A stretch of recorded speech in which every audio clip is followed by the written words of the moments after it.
Okay guys, so good morning. Last time we were talking about the autoregressive conditional heteroskedasticity processes, right? Let me just, it was a long time ago, so I want to just mention one or two things, okay, before we move on. So basically, we had the stochastic volatility processes, okay, so in general I call this stochastic volatility process, okay, or let's say stochastic processes, okay, so stochastic volatility process. It was as follows, okay, so basically we have yt is equal to sigma t times epsilon t, but basically epsilon t is a noise, and epsilon t is basically a noise, and sigma t is just another stochastic process, okay, so that's how we refer to it, okay, so stochastic volatility process. Now the properties were basically that the unconditional, or the conditional expectation here for step first, okay, so the conditional expectation of the process, given its past, okay, is basically 0, and that the variance of the process is equal to the expectation of sigma t squared, basically, okay? So the unconditional variance is basically the expectation here, okay? And the conditional variance, as you see, that it was a function here of the process, in particular of the autoregressive conditional heteroskedasticity process, but that's the property that basically that is always true, okay? Now, as in the first example, we're looking at the autoregressive conditional heteroskedasticity process. And the autoregressive conditional heteroskedasticity process was defined as follows. So here you have yt is equal to sigma t times the noise, okay? Where basically you have, the noise has the variance 1 here, of course, and sigma t squared was equal to, and here you have alpha 0 plus alpha 1 times yt minus 1 squared plus yt minus alpha 2 times yt minus 2 squared, etc., plus and plus and plus, and you have alpha q times yt minus q squared. That was it, basically, okay? So first off, we had, as in the extra help, we had alpha 0 was equal to, greater than 0. That shows just to make sure that basically that the volatility, this is what the volatility would be like, is 0 almost, is greater than 0 almost surely, so no matter what happens. And then basically you'll have that the coefficients here, okay, so these coefficients alpha 1, alpha 2, and alpha q were either greater or equal to 0, okay, depending on the definition of the process, okay. Now if they're all 0, then you basically just have a noise, okay, so that's it, but this is not the case in general, of course, okay. Now, of course, this process has, regarding this issue, the same property as this one, so the conditional expectation is 0, and of course the unconditional variance is equal to expectation of sigma squared. That's the same thing, okay? Don't worry, it's fine. Okay, it happened to me too. Okay, so these two properties hold basically also for the autoregressive conditional heteroskedasticity. This is the process. Again, this is just an example here for that general type. Okay, so this is the general type. So basically, we have the same properties. Okay. Now, we developed also a stationarity condition here for the process. So y is stationary. Okay. If and only if the sum of these coefficients, except for alpha 0, right? So that was the only one. If the sum is strictly less than 1, remember that, okay? So if the sum of the coefficients is strictly less than 1, then the process is stationary, okay? And in that case, we also were looking at the variance of the process. So how was the variance of the process will look like? Because in that case, if that was not the case, then we will see that the variance will be negative, even that, so it's not going to work. So this is a necessary condition, all right? And of course, it's sufficient too. So if it's stationary, then the sum of the coefficients, okay, is going to be less than 1. And if the sum of the coefficients is less than 1, then the process is stationary, obviously, okay? Even though the condition of variance depends on time, so that's what you need to look at, so you have to be careful. So the process can be stationary, meaning that the variance is constant, okay? So the unconditional variance of the process is constant, but the condition of variance, okay, the condition of variance of the process can still be time dependent, okay, and it is time dependent here in this case. That's why it's called conditional heteroskedasticity process. All right, so that's basically you would do. I mean, just let me. I mean, this is what you would basically would see. Okay, so the unconditional variance here of the process. I think we have this too. Okay, I mean that's quite obvious, right? I mean, the unconditional variance of the process, okay? I mean, let's consider the conditional variance here. The conditional variance of the process, given its past, right, is basically equal to, and we have seen this before, so that was equal to alpha 0 plus alpha 1 times yt minus 1 squared plus etc plus, so the process itself, okay? So alpha q times yt minus q squared. Okay, so even though the process is stationary, the conditional variance can be basically time dependent. Okay, so this is not a contradiction. Okay, stationarity in the sense of weaks and stationary. Okay, good. Now that was it. Okay, so that was basically what we're looking at, and we also seen there was another issue here, that if, let's say, a stochastic process follows an autoregressive conditional heteroskedasticity model, then the squares of the process can be written as an autoregressive process. Okay, so basically, if that is true, so if y is an arch process, okay, of order q, so q was basically the order, then basically you would have that yt squared can be written as an autoregressive process. So you have alpha 0 plus alpha 1 times yt minus 1 squared plus blah blah blah blah blah plus yq times yt minus q squared, and then plus a noise that I'm calling e here. Okay, so where basically e is actually yt squared minus sigma t squared. Okay, this is just a rearrangement here, guys, so nothing special, but you can see that basically that the squares of the process can be written as an autoregressive process of order q. Okay, so if y is a autoregressive heteroskedasticity process, then basically this implies that y squared is an autoregressive process of order q.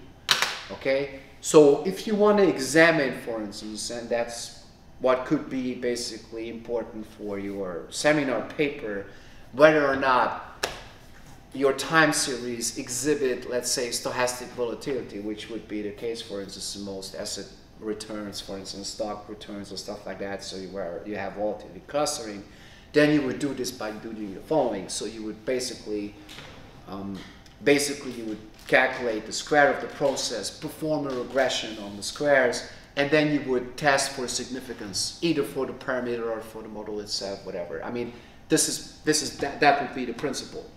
Okay, so, and that's what we're going to do later. So when we'll discuss about this issue, whether or not, for instance, you know, time series exhibit, you know, autoregressive conditional heteroskedasticity, then basically you would just simply look at the squares of the process.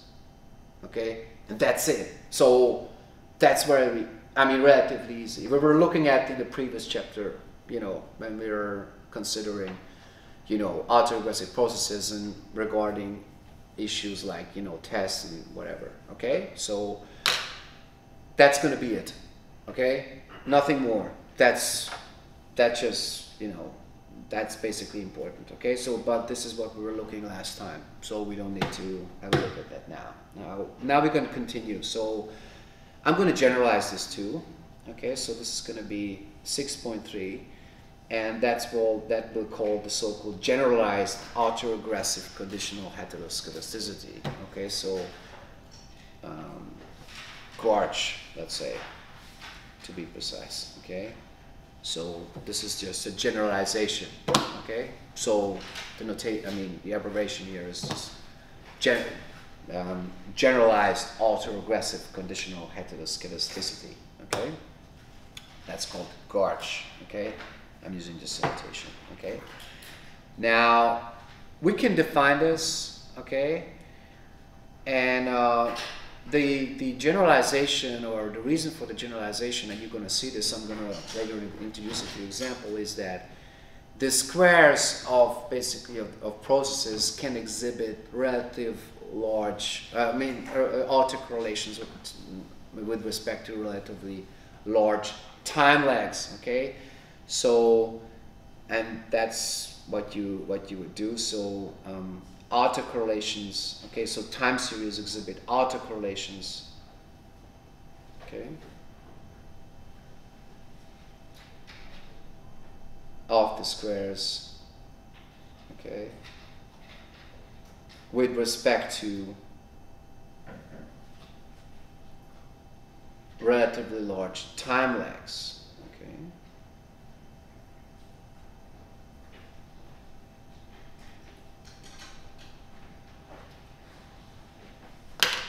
So for instance, when you examine, let's say, dairy returns and stuff like that, so you try to model the dairy returns with autoregressive conditional heteroskedasticity, and basically you would do this by looking at the squares of the process, and you would set up an autoregressive model. You would find that the lag order here for the autoregressive model is relatively large. That's a problem, okay, in terms of, time dependence. So you need to have a relatively large time series, and that's, from the practical perspective, is not practical, to be honest. Okay, so you need to have a more generalized expression here for this, which is a little bit more compact than that. Okay, so again, the time lag could be relatively large. Let's say for daily returns, it could be, let's say, still like, for instance, like 3 months or 4 month returns, even on a daily basis. Okay, so, and that is a relatively large time lag, for instance. Okay, you would have an order 100 or 120 or something like that. So that's too large in most cases, especially in finance. So that's why that was the motivation for behind this. And I'm going to define what an ARCH, or generalized autoregressive conditional heteroskedasticity process is. Okay, so what's going to be the definition? Okay, so let's say Y is or follows a generalized autoregressive conditional heteroskedasticity process of order P and Q. Okay, so we have two, P and Q. All right, if it can be represented by means of the following equation. Okay, so basically you have YT is equal to sigma T times the noise. Again, so this is just general representation of, let's call them stochastic volatility processes. Okay, I mean, that's always the same, right? So again, as soon as you have that, so we're going to have that the conditional expectation of the process will be equal to 0, and the variance will be equal to the expectation of sigma squared. Okay, that is always true, so that will be also true here for the GARCH process as well. Okay, and what you have here is, for sigma, or sigma squared basically, is that on the one hand you'll have the autoregressive part. Okay, so here you have the autoregressive part. Okay, so alpha 0 plus alpha 1 times yt minus 1 squared plus blah blah blah blah blah plus alpha q times yt minus q squared. Okay, so again, this is just a autoregressive conditional heteroskedasticity process. Okay, so this is just a regular ARCH process, and if you want to generalize that, okay, then basically you would add also the time lag here for sigma squared as well. Okay, so here you have, I'm calling this beta. Okay, so beta 1 times sigma t minus 1 squared. Okay, so you have basically an autoregressive of the volatility as well. and then plus beta 2 times sigma 2 t minus 2 squared, okay, so that's the same, and then you have plus beta p, right, times sigma t minus 1, t minus p, sorry, t minus p squared, obviously, okay?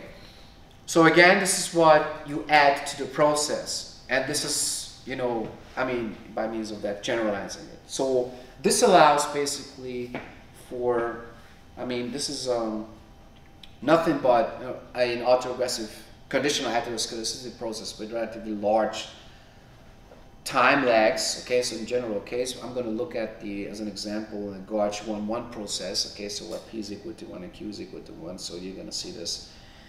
And so this allows, you know, certain properties that regular autoregressive conditional heteroskedasticity processes do not have, okay, so you're going to see one of them later on, okay, but this is just the introduction, all right? Now, basically you would have that, I mean, obviously, so as it was the case for the autoregressive conditional heteroskedasticity part, is that alpha 0 has to be greater than 0, so there is no way around that, okay? And the other coefficients are just basically either greater or equal to 0, okay? So the alphas, okay, alpha 1 and alpha q are greater than or equal to 0, and you have beta 1 and beta p here in this case are also greater than or equal to 0, okay? So this is how it is, all right? Now, obviously, I mean, since the generalized autoregressive conditional heteroskedasticity process is also a stochastic volatility process, you have automatically that the conditional expectation is equal to 0 here, also the unconditional expectation as well, okay? So let's say, okay, so I will summarize these little properties, okay? So let's say y is a GARCH process, okay, of order p and q. Here p refers to the autoregressive part of sigma squared, okay, and q refers to the autoregressive part here of the squares. So basically, if you have a GARCH process, okay, then basically you have that automatically that the unconditional expectation is 0 and both the conditional expectation as well, okay? So both the unconditional and the conditional expectations are 0, okay? So here, of course, also the unconditional one. All right? And the covariance, or the autocovariances, let's say, are also 0. So there is no serial autocorrelation here in the process itself. And that's quite interesting because although you have, like, you know, these lagged squared here versions, okay? So there is no autocorrelation here for the process, okay? So for h being greater than 0, obviously, all right?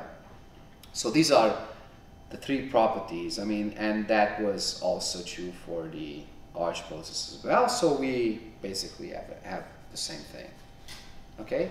Now, for the conditional variance, okay, that's just going to be another issue here. So for the conditional variance, so the variance of the process, given its past, okay, so yt minus 1, yt minus 2, etc., will be just equal to sigma squared, okay?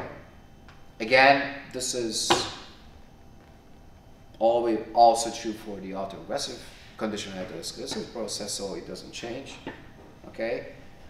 And here in particular, all right, so I mean that's what you're gonna see, okay? So here in particular, I mean that is equal to alpha 0 plus alpha 1 times yt minus 1 squared plus yt minus alpha 2 times yt minus 2 squared, blah blah blah blah blah, plus alpha q times yt minus q squared, okay? So in the first part, and in the second part, start with the betas, okay? So beta 1 times sigma t minus 1 squared plus blah blah blah blah blah plus beta p times sigma t minus p squared, okay?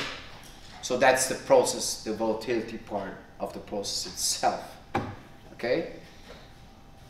And that's why it's called basically autoregressive conditional heteroskedasticity. Okay, so heteroskedasticity meaning that the variance, okay, of the process can have, let's say, another time-dependent structure.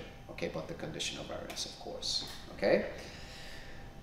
So similar to the autoregressive process, basically this is relatively similar. Okay, so nothing new.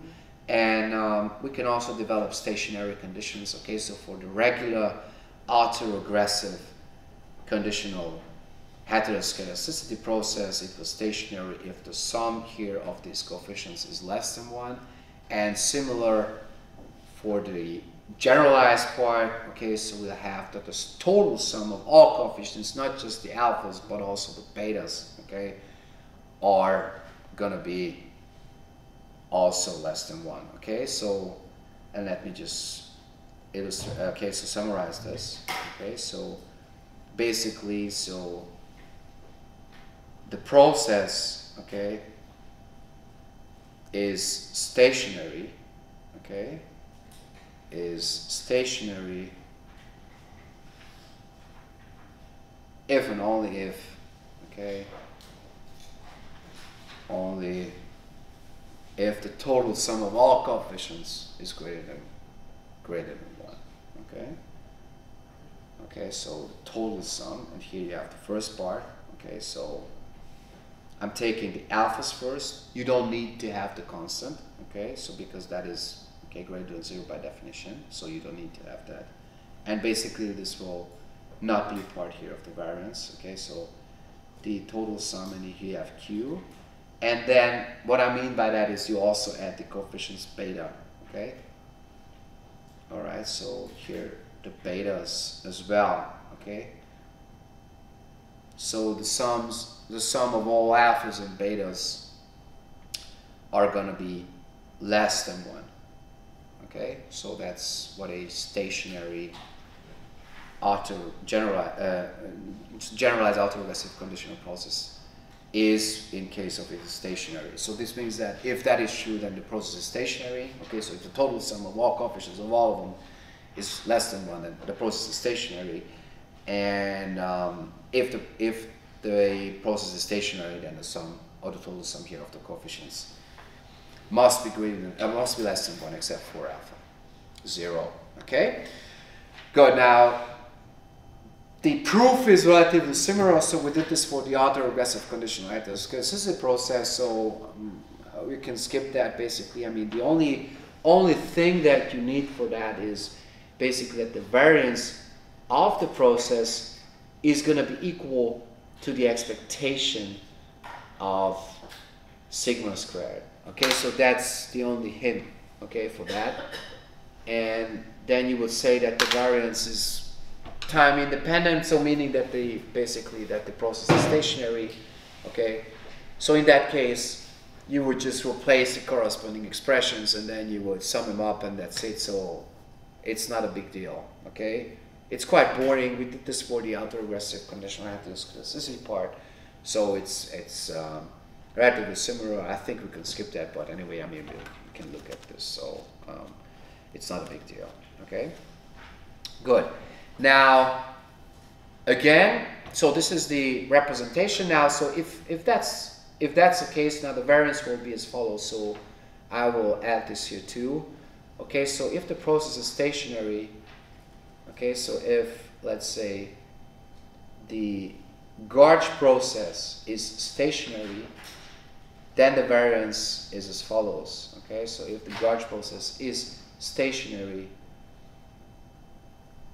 okay, then we have the following expression for the variance of it. Okay, so the variance of the process, the unconditional variance, okay, because that was basically what it's coming from, is going to be, I mean, for the autoregressive part, okay, it was alpha 0 divided by 1 minus the sum of the alphas, okay, so starting at 1 and, you know, until n. So that was the autoregressive part, okay? Maybe remember this. So this was the unconditional variance of an arch process.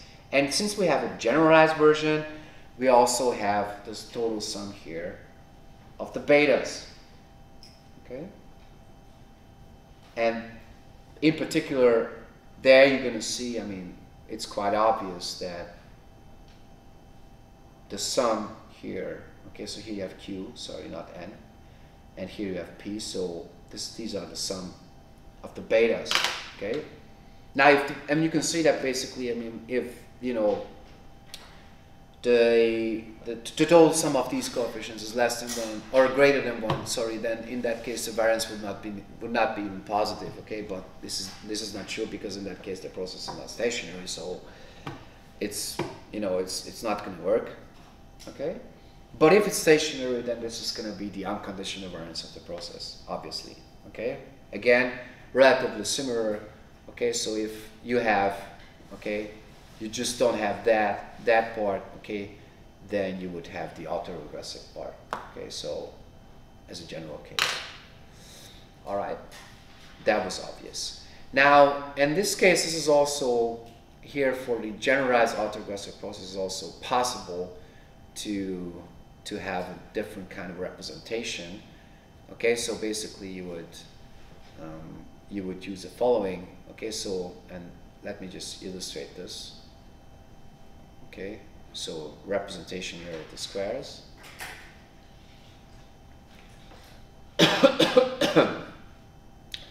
So basically, let's say if, okay, so if y is a GARCH process, okay, right? So we have P and Q, all right. Then basically the squares of the process can be represented here similarly, okay, by means of the following expression. So here you have alpha 0 plus alpha 1 times yt minus 1 squared plus blah blah blah blah blah plus alpha q times yt minus q squared, okay, and then plus the noise, all right. I call this et. Okay. All right. So here you have the noise et. Okay. So in this case, that would be just, you know, the autoregressive part. Okay. So we have seen this, and now I'm going to add also the generalized part, and this will look like this will look as follows. Okay.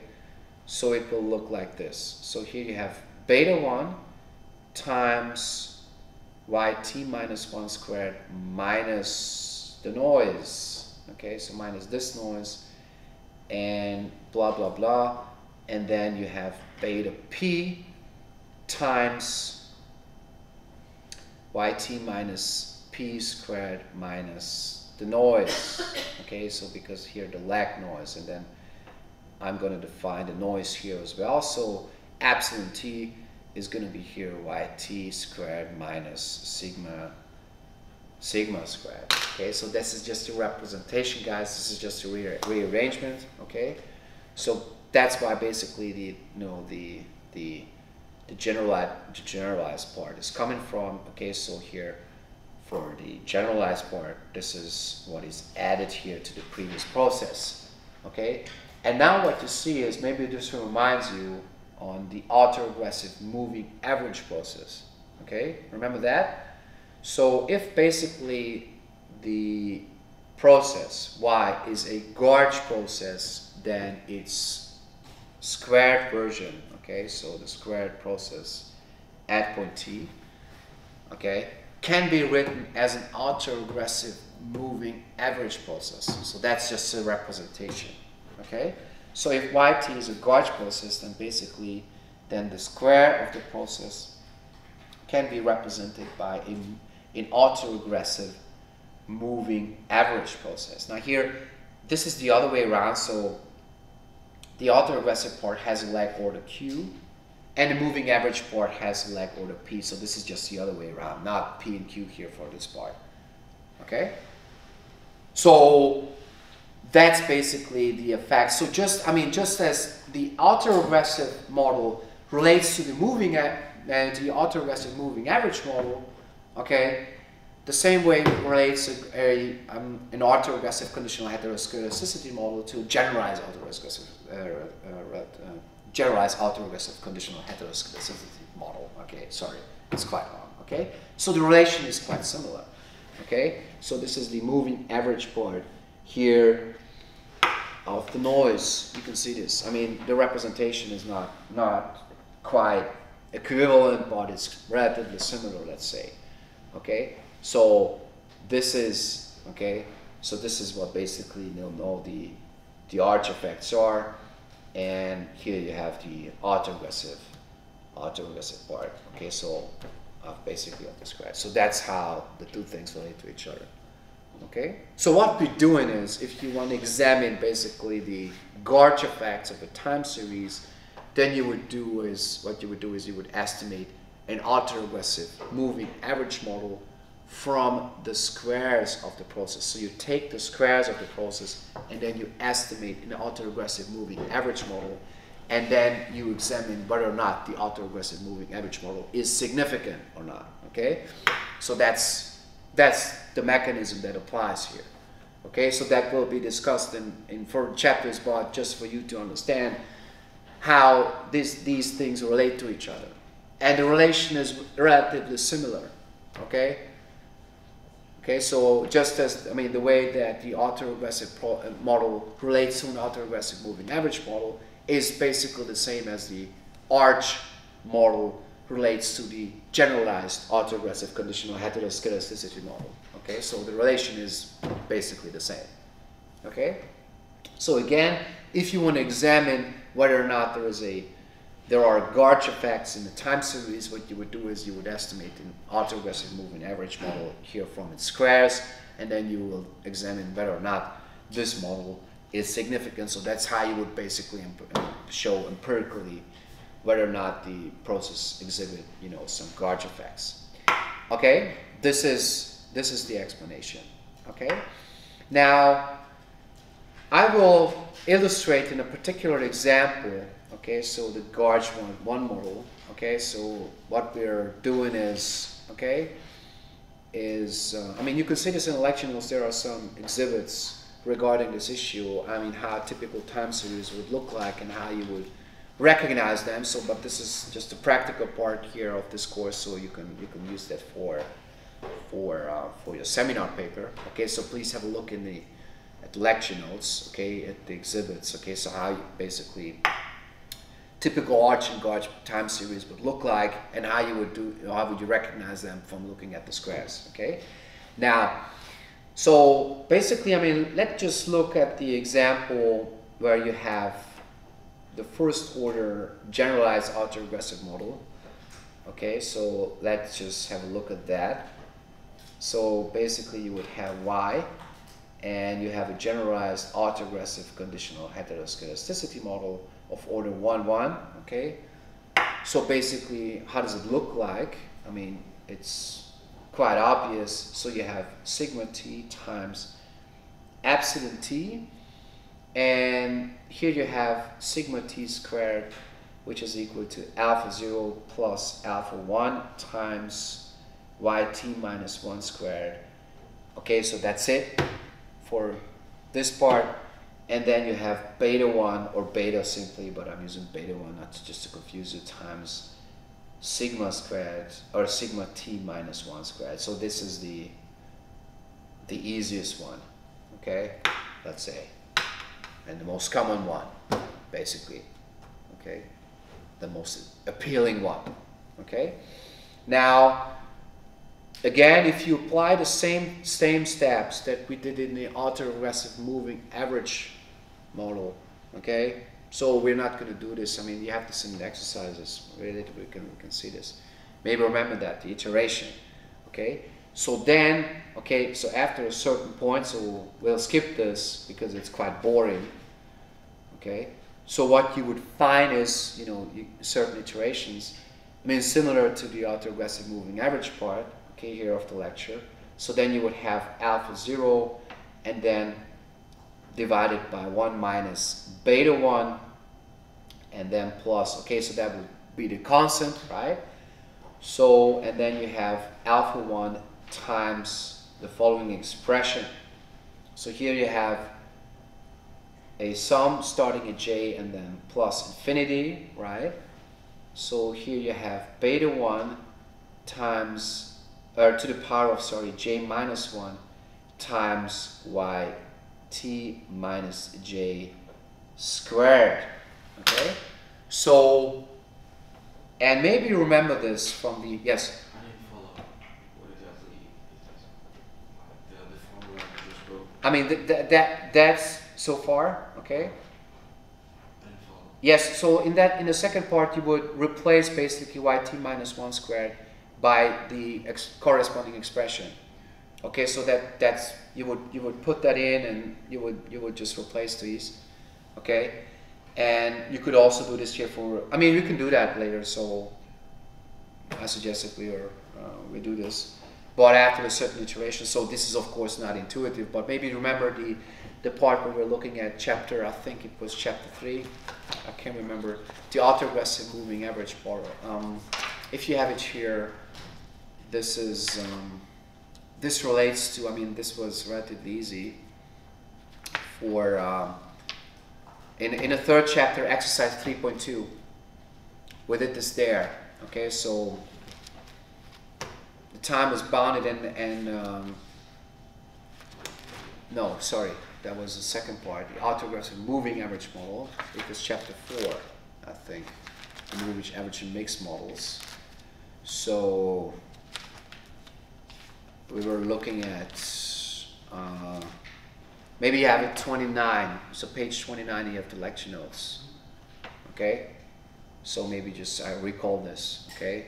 So let's say for instance you have, okay, I mean that's how exactly these things relate to each other, that's why I repeat this. So this was on page 29, okay, so it was about this follow. You don't need to write this down, but just for comparison, okay, so basically, so it says that if y is a moving average model of order 1, okay, so what does it mean? It means basically that yt is equal to, here you have a constant plus the noise, okay, and plus the lagged version of the noise, okay, so you have the moving average part, okay, so then you would basically, you would get that yt was equal to, and then you have the following sum, j is equal to under plus infinity, and you have negative 1 to the power of j minus 1 times bj times yt minus 1 plus the noise, okay?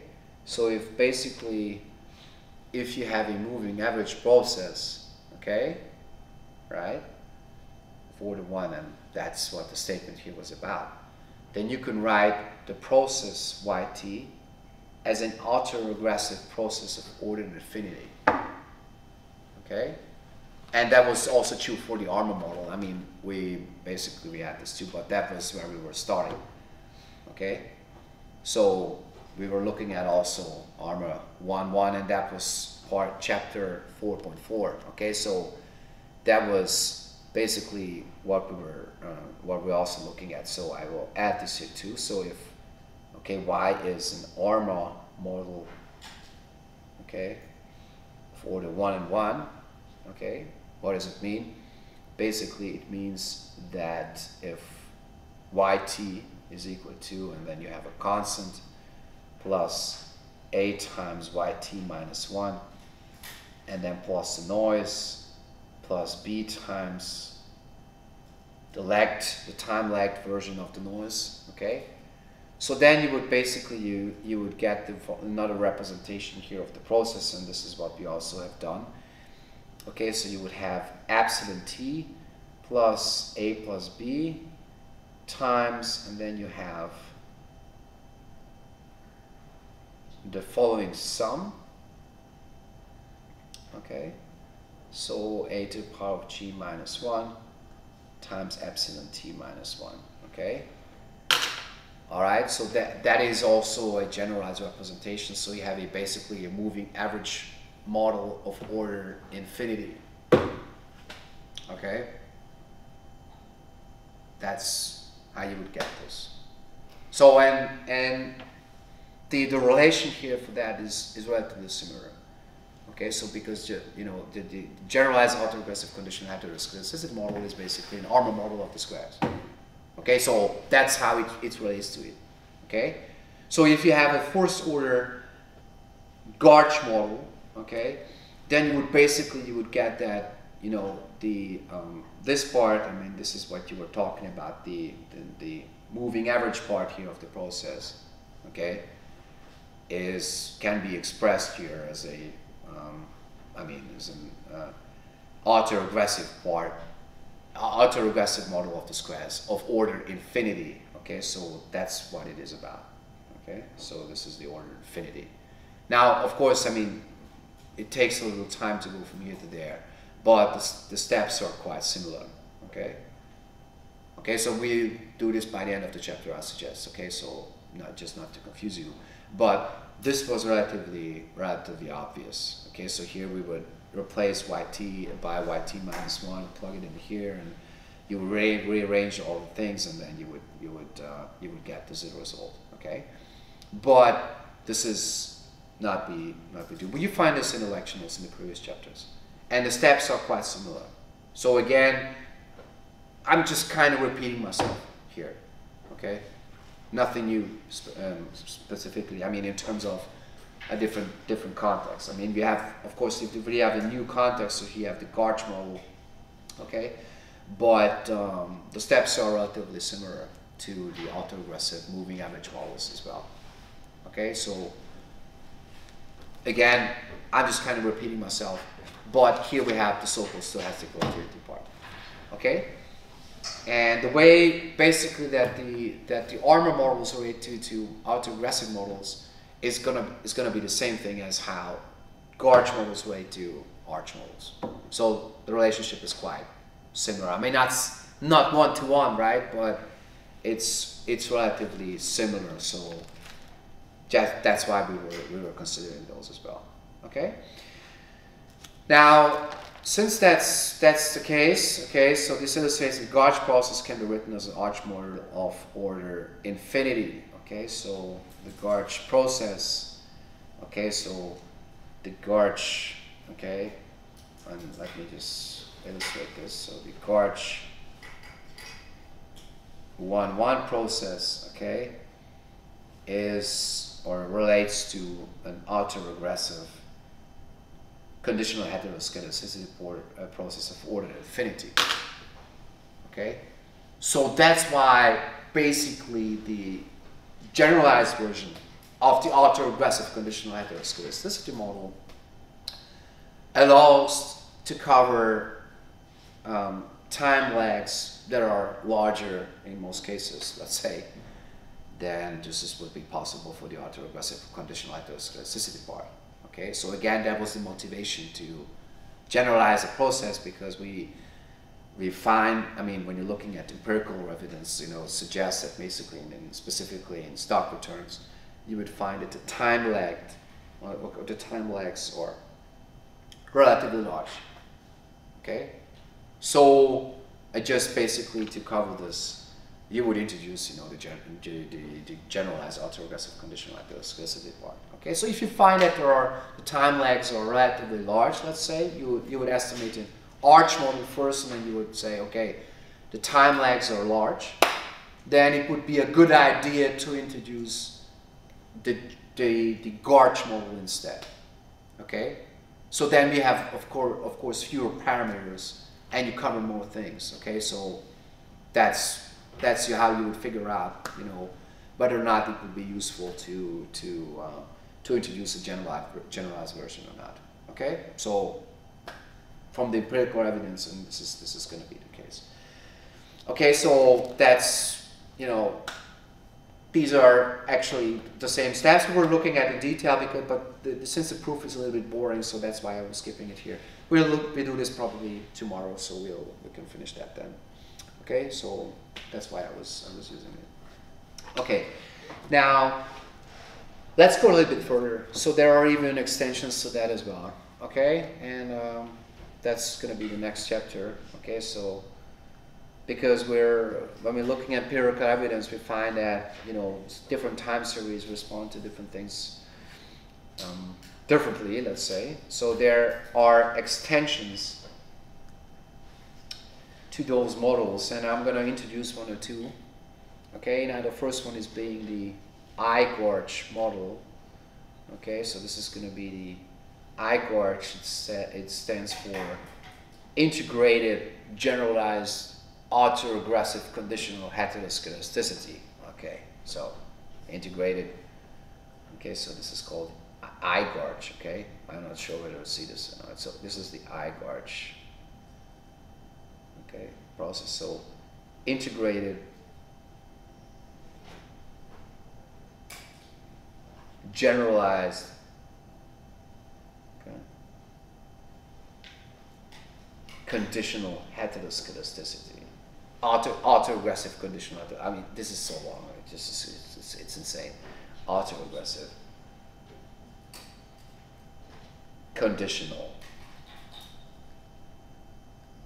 heteroskedasticity.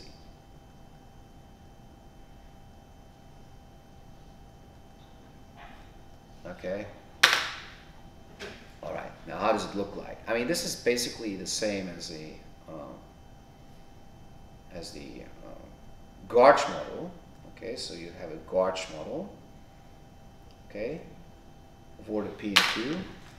But the only difference here is that this model will not be stationary. Okay, so in this case we have that basically that and this is in particular another property here, that total sum of the coefficients, okay, the total sum of the coefficients, I mean the first one is being the alphas, okay, and the second one are the betas, okay, and now you would have that the total sum of the coefficients is equal to 1, not less than 1, is equal to 1. So that's why the process is called integrated. Integrated processes will be considered in the next chapter. So we'll talk about that in chapter number 7. So what basically integrated means. Okay, but basically here it's enough for you to understand that the process is not stationary here. Okay, so if the total sum of the coefficients is equal to 1, all right, so then you would have 0 in the denominator for the variance, which would mean that basically that the variance would be infinite. Okay, and that's what you're also going to get. So the variance will be infinite, will not finite here for the process. It will be an integrated process. So this is just relatively easy. Okay, I mean, this is just a special case, of course, but this is something that you would consider because integrated processes also behave a little bit differently. Okay, so they're not just stationary, but you know we'll have that the difference of the process will be stationary. Anyway.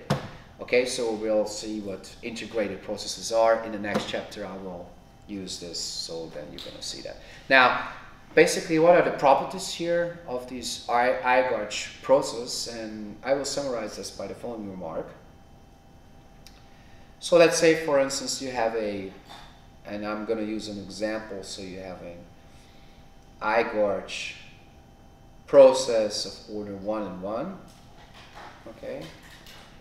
And the properties are as follows. Okay, so let me just illustrate what it is. So yt is of course equal to sigma times the noise, but basically sigma squared is equal to 2, and then you have the first order process. So you have alpha 0 plus alpha 1 times yt minus 1 squared plus beta 1 times sigma t minus 1 squared. So, and of course, you will have that alpha 1 plus beta 1 is going to be equal to 1. Okay, so that's going to be the basic property here. Okay, so again, the model is not stationary, obviously, because for that to be stationary, you have to have that the coefficients, or the sum of the coefficients, is less than 1 but not equal to 1, but here it's equal to 1, so that's why it's called integrated. Okay, so that's where the name is coming from. Okay, so it's called IGARCH. Okay, because the sum of these coefficients is equal to 1, so it's integrated, let's say. And the properties are as follows, okay, so basically you have that, then you have the following, okay, so then the following properties hold, okay, so then we have the following properties. So basically the first one is that the expectation of the difference, okay, so the expectation, we'll take the difference, okay, it's going to be t minus 1 is going to be equal to alpha 0, okay, so the expectation here of the difference is going to be equal to alpha 0. You're going to see this. It's relatively easy to show.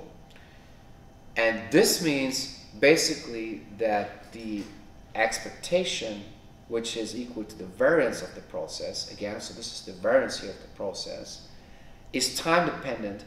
And so this means that here the variance grows by time. You see this? Okay, so the variance here of the process, which is the expectation here of sigma squared, is time dependent in the sense that it is basically proportional to the time. So the larger the time lag is, the larger the variance is going to be. This is, for instance, what stock prices have, or return on stock prices maybe. Okay? So in particular, because otherwise it would not be the case. The variance would be constant, but here the variance is not constant, of course. Okay? All right, so that's what you would get here for this property. Okay, and the second part is that you have the so-called exponential smoothing of the squares. Okay, so I call this exponential smoothing. Okay.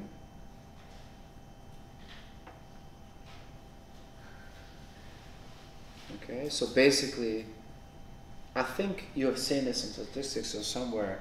I don't know, so let's say if alpha 0 is equal to 0, then we would have that sigma squared is equal to, and then you will have, basically you will have alpha 1 times yt minus 1 plus beta 1 times sigma t minus 1 squared.